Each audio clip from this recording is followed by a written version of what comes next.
안녕하세요. 딸아이 하나를 키우고 있는 워킹맘입니다. 남편하고는 현재 이혼 소송 중인데 오늘따라 유난히 마음이 답답하여 이렇게 익명의 힘을 빌려서라도 제 이야기를 해볼까 하여 찾아오게 되었네요. 남편하고는 직장 상사의 소개로 만났습니다.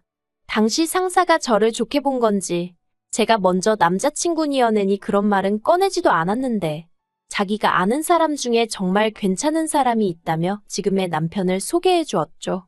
사실 당시 저는 그다지 내키지 않았지만 제가 일하던 회사는 직원 수도 적고 규모도 작아서 괜히 거절했다가 눈밖에 나는 건 아닌지 걱정이 되더라고요. 그래서 일의 연장이다 외근이다 생각하며 나갔던 자리였네요. 그런데 기대가 적었기 때문인지 먼저 나와 있던 남편은 제 기대 이상이었어요. 단지 외모만 말하는 게 아니라 대화를 몇 마디 나눠보니 저랑 성격도 잘 맞는 것 같았고요. 그리고 당시 제가 야구를 무척이나 좋아했는데 남편도 저랑 같은 팀을 응원하고 있는 거예요. 그래서 다음 야구 경기를 같이 보러 가자는 계획이 세워졌고 그렇게 데이트를 한 번 더 두 번 더 하게 되었답니다. 그리고 결국 이렇게 부부의 영까지 맺게 된 거고요. 처음 결혼 이야기가 나왔을 당시 시댁 상황에 대해서 먼저 얘기를 하자면 평생 직장 생활을 하셨다는 아버님과 전업주부로 사신 어머님 그리고 남편에게는 아래로 3살 차이가 나는 여동생이 하나 있었죠. 경제적으로는 이미 아버님이 은퇴를 하셨던 상황이라 연금에 의존해 생활을 하고 계셨고요. 그래서 솔직히 경제적으로 지원을 많이 받을 수가 없었어요. 그래서 제가 친정부모님께도 시댁에서 해주는 만큼만 지원해달라 말씀드렸습니다. 친정부모님께서 조금 더 해주실 수 있다 하셨지만 그건 왠지 제가 내키지가 않았거든요. 그리고 예물이나 예단 혼수 같은 건 남편과 상의하여 허례허식은 걷어내고 진행했네요. 그런데 신혼여행에서 돌아오기가 무섭게 결혼 전과는 달리 어머님 아버님 두 분 다 말 그대로 손자 타령을 하셨습니다. 결혼 전 인사를 드릴 때도 상견례 자리에서도 손자의 시옷자도 꺼낸 적 없던 분들이 갑자기 애는 언제 낳을 거냐 몇이나 낳을 거냐 하나는 외롭다 둘은 낳아야지 하며 온갖 간섭과 훈수를 두시는데 환장하겠더군요. 사실 저는 신혼을 즐기고 싶은 마음도 있었고 제 일에 대한 욕심도 있어서 아이는 조금 늦게 갖고 싶었으니까요. 그래서 남편에게 당신이 어머님 아버님한테 말 좀 잘해줘 했더니 한다는 말이 부모가 1살이라도 어릴 때 애를 가져야 애한테도 좋은 거 아니겠냐면서 남편까지 아이를 빨리 갖자는 식으로 나오는 거예요. 그래서 제가 그럼 내일은 하니까 세상에 엄마라는 직업보다 더 고귀한 일은 없다는 헛소리나 해대면서 말이죠. 결혼 전에는 능력 있는 당당한 제가 좋다던 남자였는데 듣는데 정말 황당해서 어이가 없더라니까요. 그리고 결국 저는 결혼한 지 반년 만에 아이를 가졌습니다. 임신 사실을 알았을 땐 기뻤지만 당혹스럽기도 했고 남들은 감동하고 감격해서 눈물까지 흘린다던데 저는 그런 것보다는 당장 뭐부터 해야 하지? 라는 생각이 컸던 것 같아요. 왜냐하면 당시 직장에서 아름아름 제가 승진대상자라는 이야기가 나오고 있었고 저는 그럴 때마다 아니야 하며 겸손한 척했지만 실은 무척이나 기대하고 있었거든요. 그래서 승진까지는 임신 사실은 숨겨야겠다는 생각을 하고 있었는데 그런데 저희 남편이 본인 말로는 너무 기뻐서 그 기쁨을 주체할 수 없었다면서 저희를 이어준 제 직장 상사에게 연락해 제가 임신을 했으니 너무 힘들게 하지 말아달라는 헛소리를 짓거렸더라고요. 그래서 순식간에 제 임신 소식이 알려지게 되었고 저는 꼭 임신 때문만이 아니라 다른 이유가 있을 수도 있겠지만 어쨌든 승진은 못했어요. 그때 정말 마음의 상처를 많이 받았죠. 게다가 출산 휴가를 마치고 왠지 모를 불안감에 육아휴직도 다 쓰지도 못한 채 바로 회사로 복귀를 했거든요. 그런데 그럼에도 불구하고 그새 너무 많은 게 달라져 있는 거예요. 심지어 제 일의 대부분을 새로 뽑혔다는 직원이 처리하고 있었고요. 막말로 누구 하나 저한테 직접 너 나가 하지는 않았지만 제 자존심상 버티고 있기가 힘들었어요. 그래서 그냥 박수 칠 때 떠나라는 말처럼 웃는 얼굴로 제 발로 나왔습니다. 그리고 그때부터 저는 한동안 아이 키우는 데만 몰두하며 살았어요. 아이가 어린이집에 갈 정도만 되면 다시 일을 알아봐야겠다 생각했죠. 그런데 제가 회사를 나온 지 반년도 안 되었을 시기였는데 남편이 회사를 때려치고 싶다는 거예요. 제가 너무 놀라서 그게 무슨 소리냐니까 치사하고 더러워서 더는 못 다니겠다고요. 당시 남편은 작은 중소기업에서 대리로 근무하고 있었는데 하루아침에 사장 아들이란 사람이 나타나서는 한마디로 직원들을 무슨 지 종부리듯 하기 시작했나 봐요. 저도 남편에게 전해 들은 거니 정확한 속사정은 모르지만요. 아무튼 그래도 제가 안 된다고 했어요. 당신까지 관두면 당분간 생활비도 너무 빠듯하고 하니까 한 1년만이라도 더 버텨달라고 했죠. 근데 남편이 대뜸하는 말이 저는 관뒀는데 자기는 왜 안 되냐입니다. 어이가 없대요. 제 아이기도 하지만 남편 아이이기도 하고 아이 탓을 하자는 건 결코 아니지만 아이 때문에 제가 회사에서 밀려나게 된 거나 마찬가지인데 다른 사람은 몰라도 남편은 알아줘야 하는 거잖아요. 그래서 남편더러 당신이랑 나랑 경우가 같냐고 미친 듯이 쏘아댔네요. 하지만 남편은 기어이 결국 제 의견은 무시하고 회사를 관두더라고요. 저는 그걸 도대체 용서할 수가 없었죠. 그래서 이후로 한 달 정도는 솔직히 제가 남편을 사람 취급도 안 해줬어요. 왜냐하면 회사를 관둔 건 이미 벌어진 일이니 어쩔 수 없다 치고 그러면 최소한 집안일을 돕는다던가 아이 봐주는 걸 같이 한다던가 자기도 뭘 좀 해줘야 하잖아요. 그런데 기껏 한다는 말이 애는 엄마가 잘 키우지 아빠가 뭘 할 줄 아냐입니다. 게다가 그래놓고는 이제껏 제대로 쉬어보지도 못하고 일만 했다며 재충전에 시간을 갖겠다고 하루 종일 TV만 보고 있거나 잠만 자거나 그러는데 그 꼴을 보고 있으니 정말 우라가 치밀더라고요. 그래서 결국 남편한테는 이혼 서류 한 장만 남겨놓고 아이를 데리고 친정으로 내려갔습니다. 막말로 친정아버지가 그래도 당신 사업을 하시니 그거라도 도우면서 살면 굶어 죽기야 하겠냐 싶었거든요. 하지만 얼마 지나지 않아 남편이 바로 뒤쫓아왔고 그렇게 친정부모님이 저희 부부 사이에 벌어지고 있던 일을 모두 알게 되셨습니다. 친정부모님은 남편더러 너무 실망이라며 그렇게 멋대로 살 거면 혼자 살지 결혼은 왜 했느냐고 남편을 나무라셨어요. 혼자 먹고 살래도 돈은 벌어야 하지 않냐며 그걸로 생색을 내는 게 한 집안의 가장이란 사람이 할 짓이냐 하시면서요. 그리고는 급기야 친정아버지께서 남편더러 한 달 내로 직장을 구해라 그러지 않으면 무슨 수를 써서라도 이혼을 시키겠다고 엄포를 놓으시대요. 그리고 남편은 친정아버지의 불호령 덕분인지 아니면 정말 정신을 차린 건지 2주 만에 일자리를 구했습니다. 집에서 멀지 않은 곳에 있는 공장에서 3교대로 일하는 것이었죠. 남편은 자기 할 일만 정신 차리고 하면 되니까 오히려 사무직보다 나은 것 같다며 제 예상과는 달리 만족하며 다니는 듯 했어요. 하지만 남편의 스케줄이 소위 9시부터 6시까지가 아니라 하루는 날밤 새고 하루는 안 나가는 시기다 보니 육아에 있어서는 제가 더 힘들어졌던 게 사실입니다.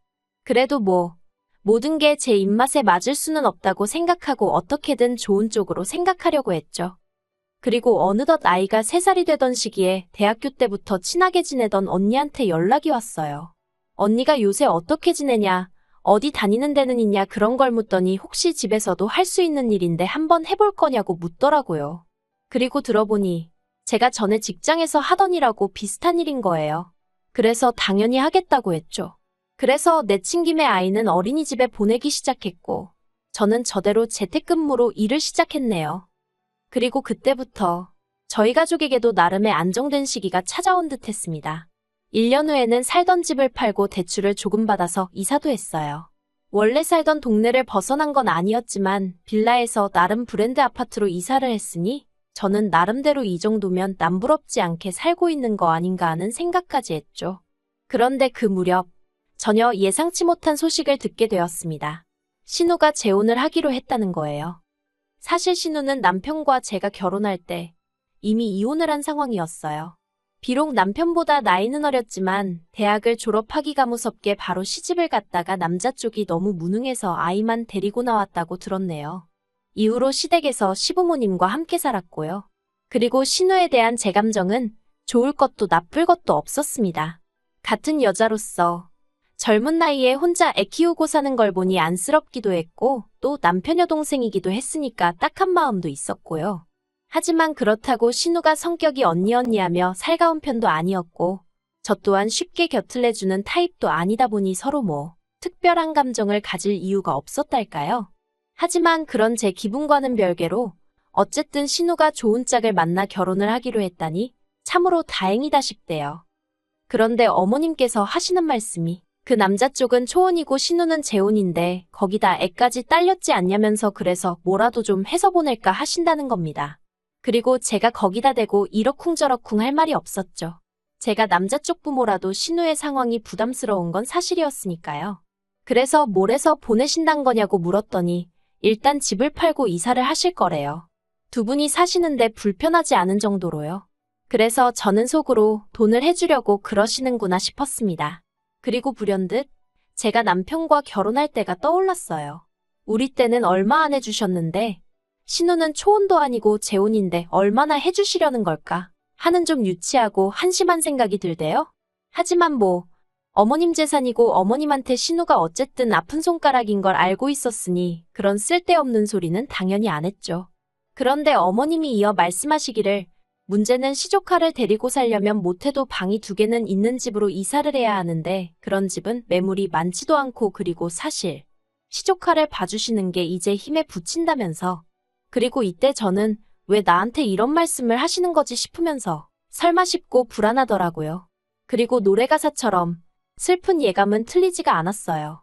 어머님께서 이제 저희가 시조카를 좀 맡아주면 안 되냐고 하셨거든요. 저는 당연히 안 된다고 했어요. 막말로 며칠도 부담스러운데 어머님 말씀대로면 언제까지가 될지 기약이 없는 거였으니까요. 그래서 제가 그 남자 쪽에서 시조카 존재를 모르냐니까 안답니다. 아는데 시조카도 신우랑 재혼할 남자를 불편해하고 남자 쪽에서도 애까지 같이 사는 건 내켜하지 않는 눈치라나요. 그리고 신우가 어머님더러 그러더랍니다.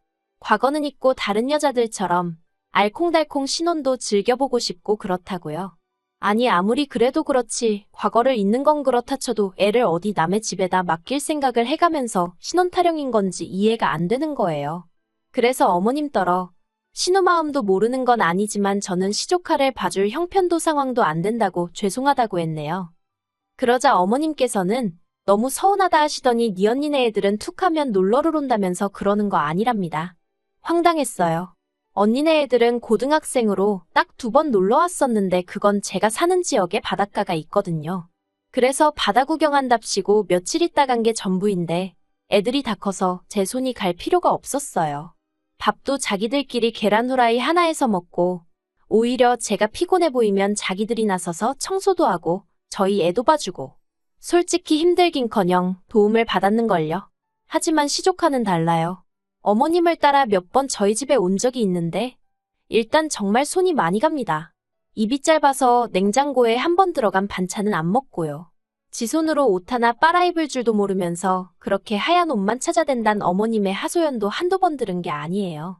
거기다 저희 애가 좀만 울어대면 듣기 싫다고 온갖 짜증을 냈던 게 지금도 기억에 생생합니다. 그런데 그런 애를 어떻게 제가 데리고 있겠어요? 막말로 돈을 한 달에 얼마씩 준다고 해도 어휴, 싫다는 생각밖에 안 들대요. 그래서 어머님께 친정 조카들하고 비교하시면 안 된다고 그러면 저도 할 말 많다고 해버렸죠. 그랬더니 어머님이 됐답니다. 저 말고 저희 남편하고 얘기해보겠다나요? 그리고 몇 시간 뒤 교대를 마치고 집에 온 남편이 어머님하고 통화를 했다며 먼저 말문을 열었습니다. 저더러 앉아보라더니 한다는 말이 자기 여동생이 결혼하길 바라는 건 맞냐는데 황당하대요. 그래서 당연한 거 아니냐 했더니 그럼 우리가 어떻게든 도와줘야 할 거 아니냐입니다. 한 가족이니까 라면서요. 어이가 없어서 당신 멋대로 회사 때려치고 나 마음고생할 때 어머님이고 신우고 누구 하나 나한테 말이라도 고생한다 애쓴다 뭐 도와줄 건 없냐 물어본 사람 하나 없었다고 했어요. 그때는 나는 남이었고 이제는 한 가족인 거냐 하니까 남편이 잠깐 말이 없더니 이미 지나간 과거 이야기는 해서 뭐하냐입니다. 그리고는 한다는 소리가 자기가 생각해봤는데 시조카를 봐주거나 아니면 우리가 돈을 얼마라도 해주는 게 제일 좋은 방법인 것 같다나요. 시조카 얘기로도 이미 날이 설 대로 섰는데 아니 무슨 돈. 순간 정말 말 그대로 눈이 뒤집히는 것 같대요. 그래서 제가 남편더러 우리가 돈이 어딨냐 하니까 이 아파트를 담보로 대출을 좀 받잡니다. 그러면 시부모님도 집까지 줄여가며 이사 안 하셔도 되고 그러면 시조카도 계속 살던 데서 살 수 있으니까 좋은 게 좋은 거 아니냐며. 그래서 그러면 시부모님더러 대출 받아서 신우 시집 보내시라고 하면 되겠네 했어요. 그랬더니 그러면 나이 드신 분들이 그 빚을 어떻게 갚냐면서 저더러 생각이 없다며 짜증이 돼요? 아니, 그럼 우리가 대출 받으면 우리는 그 빚을 어느 세월에 어떻게 갚냐니까. 우린 아직 젊으니까 열심히 벌어서 갚으면 된다는데, 아니 미쳤다고 신호 재혼하는데 거기다 돈 내주고, 왜 내가 생으로 그 돈을 갚아야 한다는 건지. 남편더러 어이가 없다고 했습니다. 우리 세 식구 잘 먹고 잘 살궁리나 하고 살라고, 능력도 안 되면서 시부모님의 신호비위까지 맞출 생각하지 말라고 확 소리를 질러버렸죠. 그랬더니 자기는 매번 처형네 애들이 올 때마다 한 번도 싫은 내색을 한 적이 없는데 저는 어쩜 이러냐면서 저더러 속이 좁답니다. 그리고는 자기도 이번엔 양보를 못하겠대요. 그러더니 정말 며칠 뒤 저 보란듯이 시조카를 데려온 게 아니겠어요? 어이가 없고 한편으론 시조카가 무슨 죄인가 싶었지만 결국엔 저희 딸만 데리고 친정으로 향했습니다. 그런데 한 열흘도 안 돼서 어머님한테 연락이 왔어요. 아주 쫓아내는 방법도 여러 가지라면서 분통을 터뜨리시길래 무슨 말씀이시냐? 저는 친정에 있다니까 그게 문제랍니다. 남자 둘이서 뭘 어떻게 하라고 그렇게 남편이랑 시조카만 남겨놓고 친정으로 내뺐냐고요. 그리고 듣자 하니 남편도 지가 할 줄 아는 게 없으니까 매 끼니마다 컵라면 주고 배달음식 시켜주고 그랬나 봐요.